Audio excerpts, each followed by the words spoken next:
mereka sudah mempelajari pola-pola cara makannya gimana, cara cepatnya gimana. Kira-kira ya, kalau satu pentol atau satu bakso, dua bakso menurut saya masih masuk akal, Pak. Satu pentol 500, dua pentol 2,5 juta, 2 juta Pak ya? 2 juta. Untuk yang 3 pentol sawerannya gila-gilaan, Pak. Nah ini gimana, Pak? Apakah sampean itu nggak takut kalau itu uang satu baki sama NMAX, cincin sama expander tambah jas lagi tadi itu hilang, Pak, kena serta. Lupa like, komen, subscribe. Halo, assalamualaikum, kembali lagi bersama saya. Kali ini saya bersama Pak Bagus, bos bakso Bagus Turen ya. Tepatnya di Desa Kemulan, Pak Bagus ya. Siap. Nah, ini saya menjadi penasaran. Ini saya tunggu sampai sore dan saya ingin spesial untuk bertanya ke Pak Bagus mengenai challenge ini ya. Nah, ini menjadi pertanyaan besar di otak saya. Wah. Nggih, pripun. Pertama yang mau saya tanyakan itu adalah Pak Bagus itu jualan bakso itu ada berapa cabang? Kalau untuk bakso sendiri, Mas, itu yang paling mengetahui itu istri saya, Mas. Kalau saya sendiri punya usaha yang lain, sebetulnya untuk yang mengelola bakso sendiri itu istri. Kalau untuk berapa cabangnya, saya kurang paham. Kira-kira. Kalau kira-kira berapa ya? Mungkin di angka 20-an. Di angka 20-an. Mungkin. Belum termasuk yang istilah yang noyol ya. Yang sudah ya? Itu semuanya sudah termasuk yang di luar kota. Itu juga sudah termasuk, dari semuanya itu kisaran di angka 20-an lah. Kurang lebih.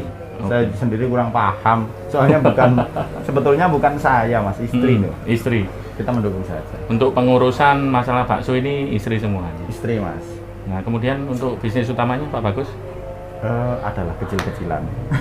Kecil-kecilan berpenghasilan besar ya. Kecil-kecilan, Mas. Kemudian begini Pak Bagus. Ya. Ini saya mengamati bakso Bagus ini bukan mulai minggu-minggu ini ya, tapi mulai dari awal ada challenge. Ya, kebetulan saya punya saudara di daerah sini yang namanya bakso Bagus itu melegenda istilahnya. Bahkan sampai luar kota, luar pulau ya. Kemarin ada dari Riau, ada dari Balikpapan. Nah, kebetulan minggu kemarin saya beranikan diri dan kebetulan saya main ke rumahnya Pak Ferry ya. Iya. Diajak, ayo bantu saya ngonten di bakso Bagus. Oke, saya bantu. Nah, akhirnya di sinilah pertanyaan saya ini timbul gitu. Pertanyaan-pertanyaan ini timbul. Nah, kemarin ada yang menang satu porsi tercepat. Siapa itu? Kalau untuk pemakan tercepat satu porsi di bawah 5 menit itu banyak, Mas. Itu hampir setiap minggu ada. Hampir setiap minggu. Tapi untuk minggu kemarin saya lihat ada Pak Solekan, kemudian ada Pak Mas Huda, sama yang siapa yang potongnya gini tadi? Pak Tolib ya, Pak Tolib. Pak Tolib ya, yang makannya semakin menggila kan. Kemudian yang terakhir tadi kita lihat ada Lion Man. Iya. Mereka sudah mempelajari pola-pola cara makannya gimana, cara cepatnya gimana. Kira-kira ya, kalau satu pentol atau satu bakso, dua bakso menurut saya masih masuk akal, Pak. Satu pentol 500, dua pentol 2,5 juta. 2 juta Pak ya? 2 juta. Untuk yang 3 pentol sawerannya gila-gilaan, Pak. Nah ini gimana, Pak? Apakah sampean itu nggak takut kalau itu uang satu baki sama NMAX, cincin sama expander tambah jas lagi tadi itu hilang, Pak, kena serta? Bisa dibilang begini, Mas. Dalam dunia bisnis itu kita harus siap segalanya.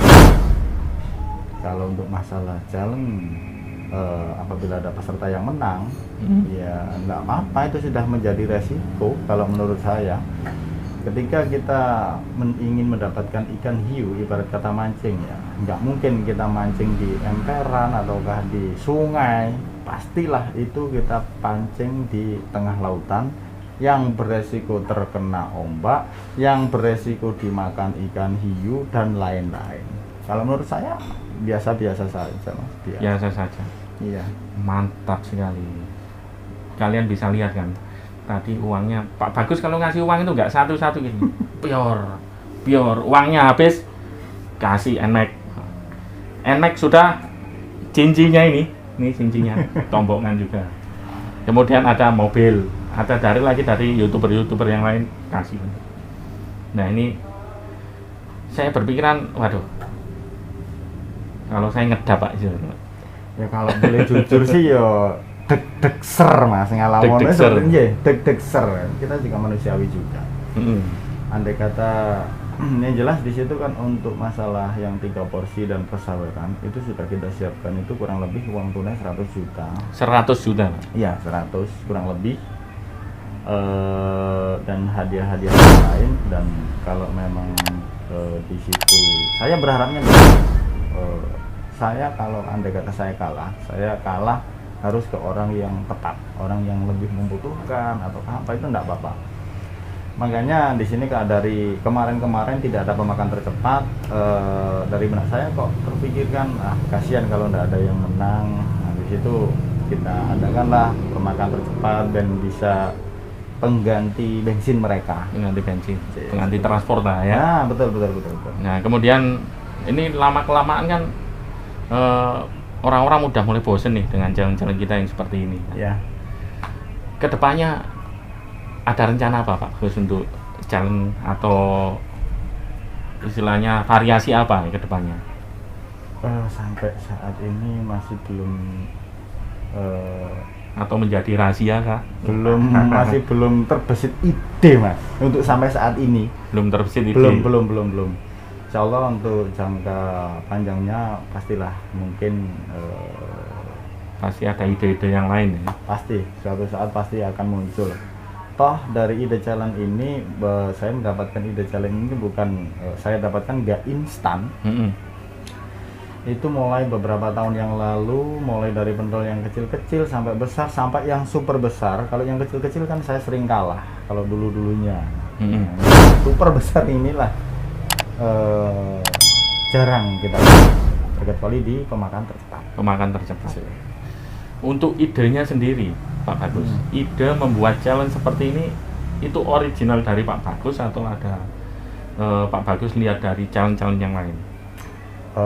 Original Mas.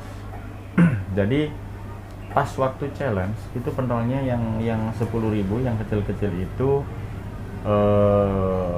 kita kasih waktu 20 menit, habiskan 5 pentol. Awalnya dulu. Habis itu kita kalah. Selalu dari kekalahan itulah kita selalu evaluasi bagaimana caranya biar si peserta itu menemukan ada kesulitan lah. Jadi seperti itu. Istilahnya biar ada win-win solution. Nah, kalau yang 10.000 20 menit saya kira semua peserta mampu. Banyak mampunya Mas. Nah, kalau yang pertama itu dulunya tuh tidak kita waktu. Jadi peserta habis makan istirahat minum boleh. Karena awalnya. Nah, dari situlah harusnya kayaknya kita kasih waktu nih. Jadi timbullah waktu 20 menit. 20 menit banyak yang menang, kita pangkas lagi menjadi 15 menit. 15 menit banyak yang mampu, akhirnya kita pangkaslah menjadi 10 menit 2 porsi. Mungkin dari evaluasi itu ya kita lihat win-win solutionnya sudah mulai ada.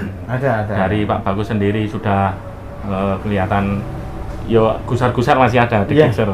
Dari penonton kalau memang berlatih ya, contohnya kayak tadi Lemen dan Pak Eko, hampir ya kurang sering expander uang 100 juta tadi. Iya, kira-kira. Nah, ini kan banyak teman-teman di luar sana itu yang menganggap bahwa challenge ini hoax. Nah, klarifikasi Pak Bagus apa ini kira-kira? Kalau dibilang hoax, jadi challenge ini kan kita saksikan secara langsung Mas. Kita dilihat dari langsung live. Kita di sini tempatnya terbuka, langsung banyak penonton di situ. Kalau hoax gimana Mas ya? Kalau hoax itu kita Jelas adakan ketahuan, ya? jelas ketahuan lah. Heeh. Kalau masalah hoax itu mestinya kita lakukan di ruangan orang-orang tertentu. Lah ini di ruang terbuka dan disaksikan semua calon peserta maupun ada penonton sendiri. Dan pesertanya selalu berganti. Ya. Kalau untuk masalah peserta banyak juga yang nggak berganti Mas. Contoh nih Pak Solekan. Pak Itu Solekan. hampir setiap challenge ada. Kalau saya hoax nggak mungkin lah beliau kembali. Lion Man, Eko, banyaklah peserta-peserta yang kembali. Jauh-jauh dari Surabaya ini. Iya, Tiap jauh-jauh minggu dari sini. Surabaya. Oke, teman-teman, mungkin yang kalian masih beranggapan bahwa ini adalah challenge hoax, ya, silahkan datang ke sini. Alamatnya ada di Dusun Kemulan, Kecamatan Turen, Kabupaten Malang, Pak. Siap. Cari saja lapangan Kemulan, belok kiri, pasti ketemu. Oke, terima kasih Pak Bagus. Siap, terima kasih banyak Mas. Mungkin kameramen ada pertanyaan? Aman ya? Kita lanjut. Tunggu video challenge selanjutnya dari channel ini. Sekian, wassalamualaikum warahmatullahi wabarakatuh. Waalaikumsalam warahmatullahi wabarakatuh. Mantap.